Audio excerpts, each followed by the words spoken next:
Oh, 안녕하세요 여러분. We're gonna talk about for today. Bisaya ko mga 여러분. So, unsa man ang atong istoryahan karong adlaw?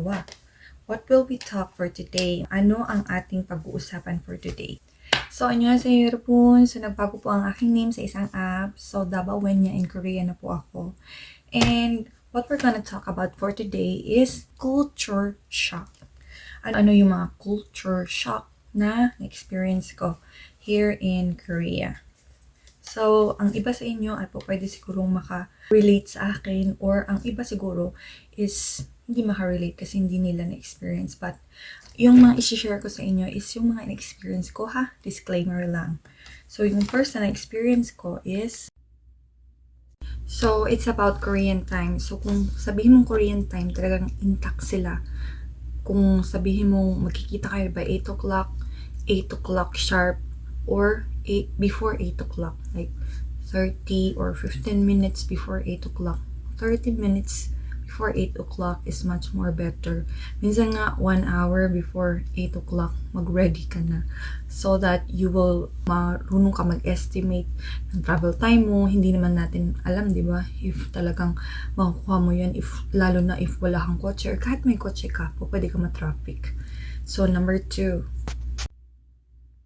Mostly sa kanila, especially during winter, they just wash their hair, wash their face, and wash the important parts of their body most of the time. So here, all is fast. So nagmamadali. So most often, pinawash na lang yung hair, wash yung face, and then wash the important parts so that kuha nila yung time most of the time. But for those who are not comfortable, they take a bath. So as you saw, after washing hair, you should blow dry. Baliktad siya. So, after washing your hair, you should blow dry. Wala talaga dito yung lumalabas kagaya sa atin sa Pilipinas na pagka tapos mo maligo ay hindi na kailangan mag-blow dry. Dito is normally like 100% wala. It's normal na dry yung hair. After you wash your hair, you dry talaga your hair. Kasi yun yung ano dito, kultura dito. Walang lumalabas dito na naka-wet hair. Naka-blow dry ka, it means you're ready to go. Always sila naka-blow dry. Kaya kailangan ka mag-blow dry. Be presentable as always. Yun sa sinabi ko sa inyo kung anong dapat yung gawin if you're first time here in Korea. So talagang binibigyan nila ang importance ng iyong being presentable as always. You wear makeup as much as possible, even if it's light or dark. Basta as long as you're gonna be presentable, make yourself presentable so that it means you're ready to go in whatever things. And malaki yung ano nila, like they would look up to you much better if presentable ka. And next, they throw things even if it's still new and not used. So, if di na nila kailangan yung mga bagay na yun, tinatapon nila kahit okay pa siya. Pwede pang gamitin. Lalo na pag nag-aano sila ng space. Pag medyo gusto nila yung malaking space ng kanilang bahay. Kasi normally, hindi naman as in lahat dito is talagang super ang laking space. So, nililesen nila yung mga items na hindi naman nila kailangan. So, tinatapon nila. So, maraming mga magaganda pa, pero tinatapon na nila. So, as you saw there, no need to know a person's details, even knowing their neighbor. Kasi dito talagang, masyadong ma-private. Yung mga important details are not necessarily being said to someone you don't know. And then, it is released if important transactions like in the bank or like necessary. Dahil pwede kayong ma-scam, pwedeng malaman yung pwedeng malaman yung mga details nyo igamit doon sa mag-apply ng like loan or sa bank. So pwedeng mahulog sa scam. So for safety purposes, hindi dapat nire-release yung any information, especially your name, your birthday, your address, your phone number. So, hindi talagang kailangan kailangan hindi parehas sa Pilipinas na, oh, anong pangalan mo? No, they don't usually do that. But the first time na nag-meet kayo, they don't. And in terms naman sa kapitbahay, hindi sila nakakipag-chika sa mga kapitbahay. And kahit ang tagal nyo na magkapitbahay po, pwedeng hindi nyo siya ma-meet forever. So, hindi talaga siya necessary. So, they are not used of visitors at home. Hindi pareha sa Pilipinas na kahit bago mo pang kakilala is po pwede mo siyang dalhin sa bahay. Pero dito, kahit magkaibigan na kayo na matagal, hindi basta-basta dadalhin sa bahay. Most often, pag first time yung mag-meet, mas maganda kung nasa labas muna kayo. And hindi naman sila lahat na ganun, pero mostly, hindi nila dinadala sa bahay. Mostly sa labas. Siguro, kasama na rin yun sa, safety purposes. Mas maiging mag-meet sa, sa labas kaysa sa bahay. So, always prepare money in attending events or occasions. Hindi pa pwedeng mag-attend ka lang na wala kang dalang pera. Hindi siya katulad doon sa Pilipinas na po pwedeng mag-attend. If wala kang dala, okay lang. Hindi siya actually issue, but sa kanila, in their culture, you always prepare money, especially for birthdays, for weddings, and sa mga pupunta ka sa patay. Lalo na if kakilala mo yon, lalo na if relative mo yon, and very close sa'yo, kailangan nakaprepare ka ng money to give to them. Hindi pa pwedeng a-attend ka lang na wala kang dalang pera na ibibigay. So, most of them are vain. Mahilig silang mag-ayos. Mahilig silang mag-maintain ng skincare. And yung iba sa kanila, lalo na doon nakatira sa Seoul, is nagpapakilay pa. Hindi babae ha, lalaki. To be presentable. In terms of business kasi, if you are working in a company, especially also if you are into business, they make themselves presentable. So, yung iba sa kanila, nagpapakilay para mas presentable tingnan yung kanilang mga mukha. So, nasa inyo na yun kung maniwala kayo or hindi. And even hand lotion. So, hand cream. Nag-hand cream sila. So, mahiya talaga tayo pag hindi tayo nag-hand cream. So, most of them are so competitive. Yung mga students dito, akala mo mag-game lang kayo, but actually, if you will group them into 2 groups, talagang hindi sila magpapahuli. Talagang mag-compete sila and gusto nila sila yung mananalo. Dahil if maglulose sila, meron na akong isang student na umiyak dahil na hindi siya nanalo sa game. Hindi sila nanalo sa game, feeling niya dahil sa kanya yun. So, talagang napaka-competitive na mga bata dito. And not just yung mga bata, even yung mga adults, competitive.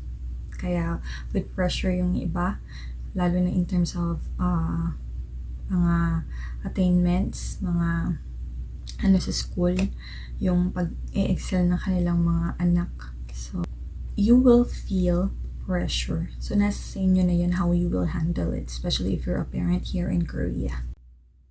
So, some of them don't eat any more breakfast. Bakit? Dahil napaka-busy nila sa trabaho at kailangan nila makarating sa trabaho ng maaga. Yung mga bata naman, hindi na nila ma-serve, ang mga parents hindi na nila ma-serve yung mga bata ng kanilang breakfast, hindi sila makapag-cook.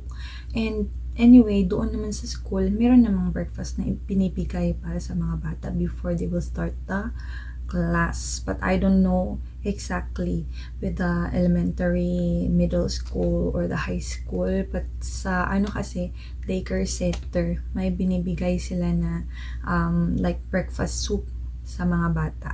So, correct me if I'm wrong, but ganyan po dito sa kanila. And even in my academy, nagtanong ako sa mga students ko, most of them do not eat breakfast anymore.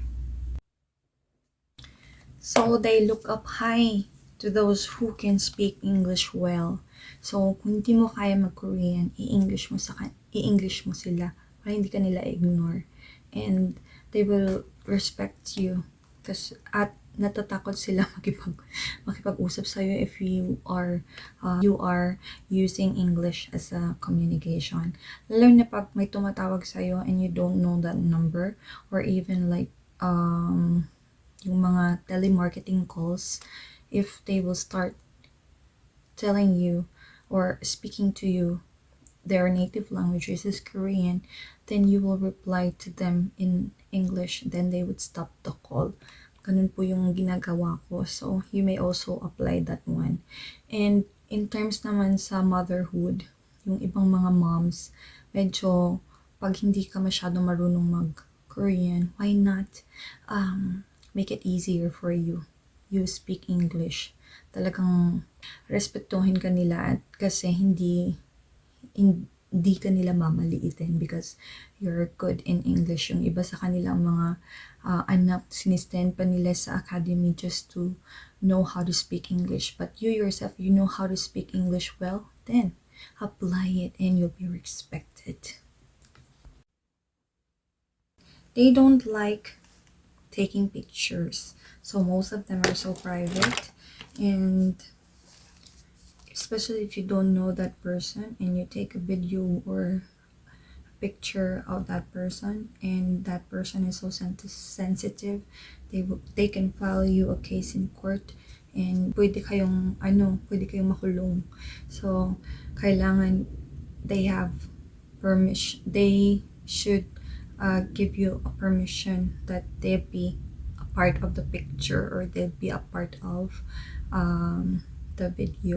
Kaya hindi basta-basta yung iba dito, lalo na sa news, hindi sila kumukuha ng mga pictures or videos ng mga tao na without their permission. And most of the time, they make it blurry para hindi sila ma-file out ng case. And yung mga iba na kumukuha ng video na lumalabas sa Korean program sa TV, nag-aano na yan sila, nag-aas na sila ng permission sa public before sila kumukuha ng video. So hindi lahat are open for that. Hindi katulad sa Pilipinas, pwede ka lang kumuha ng video kung gusto mo. But here, hindi siya pwede. Pwede ka mag-file ng case. So, be careful. Isa yan sa mga dahilan kung bakit ayaw nila mag-take ng mga pictures. Kasi baka mag-take advantage yung iba and gamitin yung pictures not in a good way. So, ayun, protection na rin siya. Kaya mapapansin nyo, yung iba, hindi sila makita yung kanilang family or kanilang relatives na part sa kanilang video kasi yung mga iba ayaw nila na maging part sila ng being public. Gusto nila ng private, gusto nila ng safety, kaya hindi lahat ng papapicture dito. Swerte ka na lang kung open sila for that. So, ayun, hindi lahat dito open for public. Most of them are so private. If you speak Korean in your first meeting, they would think you are really good in Korean. So, maganda siya. Maganda na marunong ka mag-Korean. But most of the time, not generally, most of the time, pag nagko-Korean ka, for the first time na ma-meet mo yung isang Korean, they would think that you are so good in Korean. Kaya, minsan, sinasabihan na namin sila na, Haniyo, 조금만 알아요. Sinasabi naman namin na hindi kami magaling. Konti lang marunong kami. So, yung iba sa kanila dito, kung tatanungin ka, ilang taong ka na dito nakatira? Sabihin mo, kunwari na 10 years. So, much higher yung expectation nila sa inyo na mas magaling na kayong mag-Korean dahil matagal na kayong nakatira dito. But actually, yung iba, hindi pa sila magaling mag-Korean dahil sa kanilang household, sa kanilang bahay, that is not the mutual communication. Kaya minsan, hindi nila napapractice yung Korean nila. For example, if marunong mag-English yung husband, Tapos, but yun rin yung comfortable language ng asawa. So, talagang mahuhulog na English yung gagamitin nila as their communication. So, hindi magagamit yung Korean most of the time. Magagamit lang if sa anak, in terms of communication sa anak. Or minsan rin, kung saan mas komportable yung mother, yun yung ginagamit niya na language sa anak. Minsan naman, para dalawa bilingual yung matutunan ng bata, yung mother is mag-English, yung father is magko-Korean. So, minsan, hindi na na-practice ng mother masyado yung kaniyang Korean. Dahil kung gaano ka katagal dito nakatira, mas higher yung expectation nila na mas magaling ka mag-Korean, which is hindi as always. Kasi depende siya case to case basis. Yun yung yun yung isa sa mga example. Depende kung ano yung ginagamit ng mag-asawa sa kanilang bahay. Sa amin dito, ginagamit namin is Korean dahil hindi masyado pa marunong yung aking asawa ng English.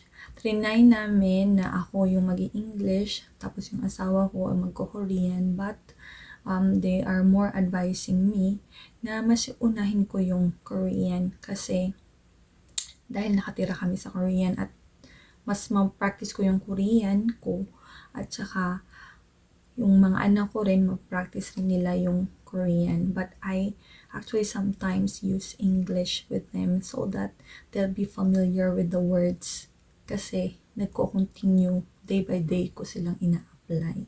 So, nasa magpamilya yun, nasa inyo yun. They cannot force you or control you on how you will apply that to your family. If it will give your family a better communication, then go with it. Kung saan ka komportable at kung saan yung mas makakabuti sa inyong pamilya, ayun po yung i-apply nyo. And disclaimer as always, these are from my experiences and I don't want to generalize it. These are the experiences that I observed as usual.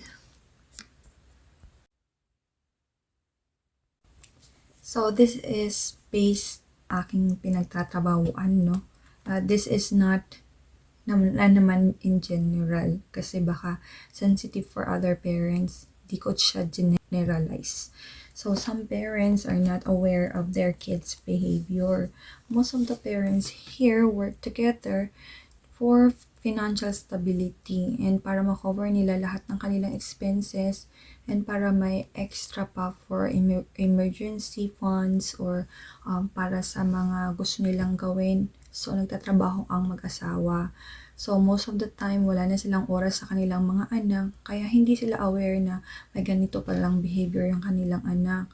And in terms of the academy, I don't know with the case of the school, but in our academy, the teachers, the advisors are being so careful in terms of confronting the parents of the behavior of the child. Hindi nila talagang, oh, yung anak mo walang hiya. No, they don't do that. Nag-aano lang sila ng example or they will just point something but they will not be direct to the point. So you as a parent, it's better if you have time to ask your children, oh, how are you today?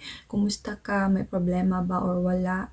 Most of the time, ask your kids about their activities, if they are happy or if they have any problems, because not all the time the teachers could tell the truth because they're also being careful, especially with the academies because it is a private sector.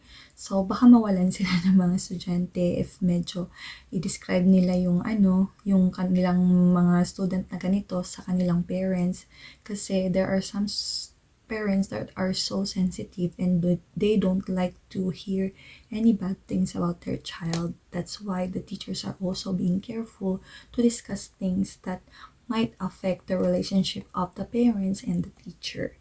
So you as a parent always ask your children what is happening, if they experience any bad things or good things, much better. So, para malaman mo kung ano yung development ng anak mo and aware ka sa mga pagbabago sa kanila. Ayun, para meron kayong communication. Kasi mas maganda mag-build ng better communication with your children para mas maging good ang inyong relationship. Ayun. So, that would be our part 1 for culture shock here in Korea. So, yung iba, may around 32 akong remember na mga culture shock dito sa Korea. You may also share kung ano yung mga culture shock nyo dito, mga na-experience nyo dito, para naman makapag-brainstorming at malalaman ko na, may experience ka pala nito na hindi ko pa na-experience. And para malaman ko rin if we have the same experiences. And let me know if hindi kayo sang-ayon or sang-ayon kayo, salamat. If hindi kayo sang-ayon, nasa sa inyo na yun kasi experience ko yun. These are my own opinions and these are my own experiences. Yun, sinishare ko lang sa inyo. So, see you to part 2. Maraming salamat, Yorobun! Daghan kayong salamat sa mga nagatanaw labaw na dito sa Davao. Kini ang inyong Dabawanya in Korea. Bye-bye!